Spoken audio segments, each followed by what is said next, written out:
தமிழ்நாட்டுல இப்ப ரீசென்ட்டா பஞ்சு மிட்டாய் பேன் பண்ணாங்க. இதுக்கு காரணம் என்னன்னா, அந்த பஞ்சு மிட்டாயில பிங்க் கலர் கொண்டுட்டு வரதுக்காக ரொடமைன் பின்ற ஒரு கெமிக்கல் யூஸ் பண்ணாங்க. யூசுவலா இந்த கெமிக்கல் டெக்ஸ்டைல்ஸ்லயும், லெதர் ஃபேக்டரிஸ்லயும் தான் அதிகமா யூஸ் பண்ணுவாங்க.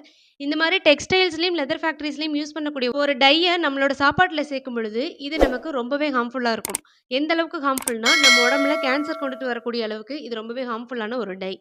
அதனால இந்த பஞ்சு மிட்டாய தமிழ்நாட்டிலயும், புதுச்சேரியிலயும் பேன் பண்ணியிருக்காங்க.